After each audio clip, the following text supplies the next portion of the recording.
What is augmented reality? Unlike VR that creates real-life simulations and immersive interactive experiences for users, AR enhances real-life settings with digital layers. The history of AR starts all the way from 1968 with the first head-mounted display system and works its way into society all the way until 2016, where augmented reality and virtual reality investment reaches $1.1 billion. The AR market right now looks about 30% of smartphone users using an AR app at least once a week. That's over 60 million people in the US alone. AR apps are projected to have more than 200 million users by 2018. And by 2020, the revenue for AR is expected to reach $120 billion. So how will AR change our lives? It's going to change everything from urban life, the way we drive our cars, to safety and rescue, how first responders will have an overlay of information of the environment. We're already seeing the entertainment, how it's Pokemon Go, AR headsets like Microsoft HoloLens, Magic Leap, and Meta 2. And also in the marketing industry, where we're going to be seeing how AR opens up new marketing opportunities, interactive print ads, billboards, product packaging, displays, and more. The question we have to ask ourselves is, will we allow our students to continue to be consumers of AR, or will we give them the opportunity to be creators, designers, and redesigners of the game? So here I'm going to show you how to use Zapworks Designer. So on the Zapworks site, they say, what can we help you with today? And I clicked Designer to show you what I did.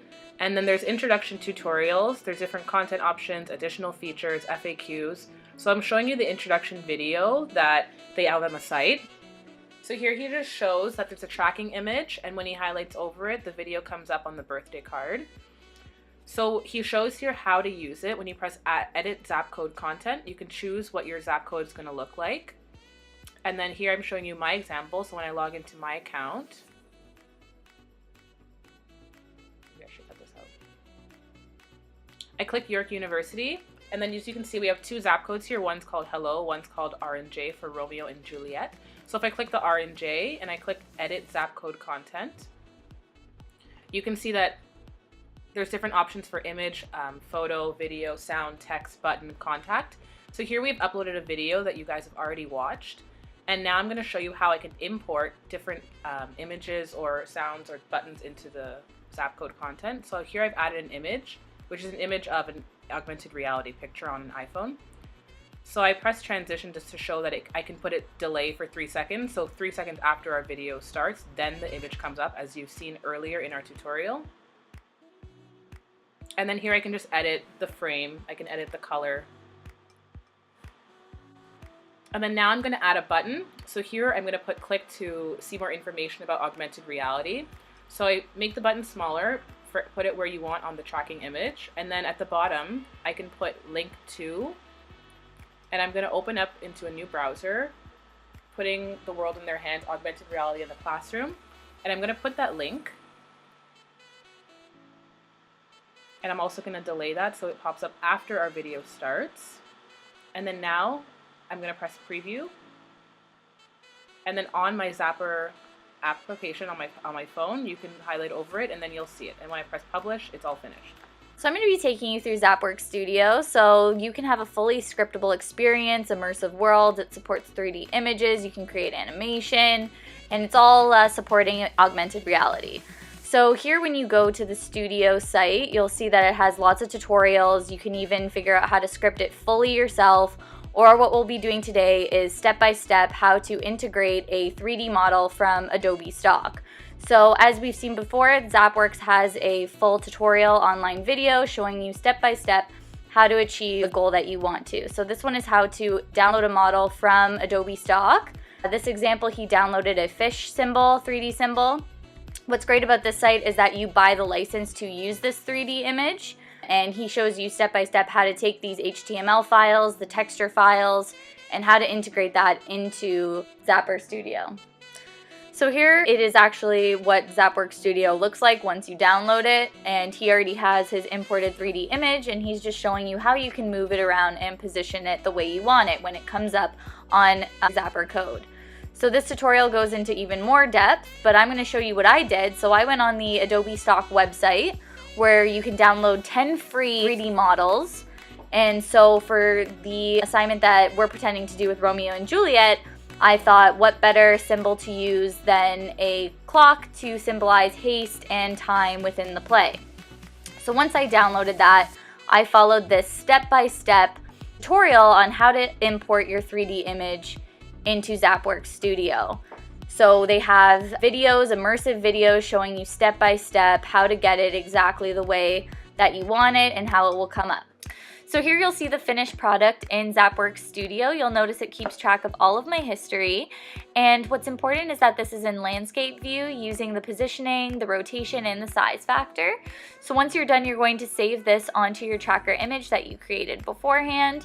And once you publish it, everybody will be able to see it who has the Zapper app, as you'll see me demoing it in a second, and that you will get to do as well. So here we have Christina using the tracking image of A Tragedy of Haste. So she highlights over the tracking code on the Zapper app. And then as you can see, the 3D model that she made comes up, the clock. And then so she can adjust it, she can change the position, she can spin it around. And so now you guys are going to get the chance to do the same thing. So if you look at your second sheet and you take out your Zapper app, you can scan the code and see the clock too. A quick Google search will give you several other AR manufacturers other than ZapWorks based on what goal you had in mind. So if you wanted to make an immersive AR game, some of these other apps are more beneficial, like AR Toolkit, where you can fully code and fully create the world that you would like to, giving students the opportunity to fully design what they had in mind. From the Connected Learning and Agenda for Research and Design document, it advocated for a broadened access to learning that's socially embedded, interest-driven, and oriented toward educational opportunity. This model is based on evidence that the most resilient, adaptive, and effective learning involves individual interest, as well as social support to overcome adversity and provide recognition. This could mean recognizing that young learners today make meaning in different ways than traditional paradigms, and allowing the social ways of learning to enter a formal learning setting so the education is meaningful, relevant, and they get more out of it. Some core properties of connected learning experiences include production-centered, shared purpose, and openly networked. A question the document asks about production-centered is, are there structures to support remix of others' work and the curation of community work? Augmented reality does this because learning happens by doing. Challenge is constant and everything is interconnected. So they have the opportunity to create, especially with ZapWorks, the challenge is definitely constant. We had to learn ourselves on how to work ZapWorks Studio, Designer, and how to do simple coding, how to restructure 3D images, because you can see what you can create, and then you have to follow the steps, experiment, do it yourself. And then when you use the Zap code, if it doesn't work, you're forced to revisit it and try to create the image again or make a simple change. In this way, we are and students are given the opportunity to master skills of, let's say, ZapWorks coding or Designer, and how to create meaningful multimodal text and images that use augmented reality to display learning or teaching. One main point this text articulated was that a hands-on, networked, innovative, personal, and transformative experiences foster engagement and self-expression, increasing accessibility to knowledge and learning experiences. It is not solely within the confines of education where augmented reality is used. Pokemon Go, Snapchat, and the new upcoming AR app based on Harry Potter shows how augmented reality is versatile and profitable, but most importantly, how it situates itself in students' lives, positioning them as consumers instead of having the authority of creation and taking on the role of designers. Indigenous communities in Australia have fought for their rights over digital technology and have utilized their cultural knowledge systems to create an AR app titled In Digital, truly connecting the land to the knowledges that stem from them. This spatial experience is achieved through AR and can be shared with Aboriginal and non-Aboriginal people without even using Wi-Fi. Mick Jade, an Indigenous woman from Australia, created this app and spoke with over 300 Aboriginal elders from all over the world, who expressed the declining interest in younger generations in cultural knowledge and that transmission of this knowledge needs to be adapted in order to flourish. Marie Batiste says that without Aboriginal languages, the lessons and knowledge would be lost to the people and their way of life gravely affected. This app not only utilized audio to record multiple Aboriginal languages, but also incorporates spatial awareness, 3D images, as well as artwork for the trackers that are all made by Aboriginal peoples themselves. In Canada, several place-based AR apps have been created to share the often ignored and suppressed settler colonial reality around us. These apps decolonize Canada's landscape to show settlers the stolen land to which they are living on, and give voice to the Indigenous knowledges that can now reach more and more people through the use of these apps. The issue at hand is that currently AR is utilized in the classroom as a tool for students to use to further engage with the curriculum. This can be an amazing interactive and multimodal experience for students, but what would be another great opportunity is for students to be able to create their own ARs and collaboratively share that with others. In our presentation, we use ZapWorks to enhance our understanding of a traditional print literacy, a Shakespearean play, to challenge the notion that students are merely players in a game that does not leave room for autonomy or passion. We hope to introduce a digital tool that requires problem solving. We showed how students could use this app to create 3D images that represent symbols within the play, have videos that explain content or ask questions, link to outside materials. The opportunities are truly endless. And this allows a collaborative environment where students can post their Zap codes and be inspired and involved in their classmates' work. AR also opens up the door for game design, where students would be able to turn their material, even Romeo and Juliet, and develop a game. For example, what choices would have led Romeo and Juliet to living? Who is to blame for their death? What is to blame?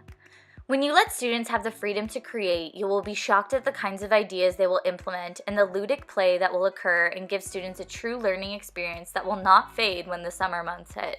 In our learning adventure, we were hoping to find a way to use technology to enhance socially connected and contextualized learning in order to create a deeper experience and support fluency in both writing and new forms of communication. Just as James Dee's Principles of Gaming Theory states that model-based reasoning is not focused on the games first, but on the learning and how the technology can resource that kind of learning. In our adventure, we came to find that augmented reality supports a connected learning model that we advocate for and is proven to be relevant to quality learning and, in turn, education. The research question we seek to answer and hopefully have throughout this presentation is how can augmented reality help students and teachers participate in production pedagogies where they can become creators, designers, and redesigners of a game in which they would only normally be a consumer. This suits a new educational paradigm where students become co-creators in curriculum, can discover new passions and meaningful experiential learning.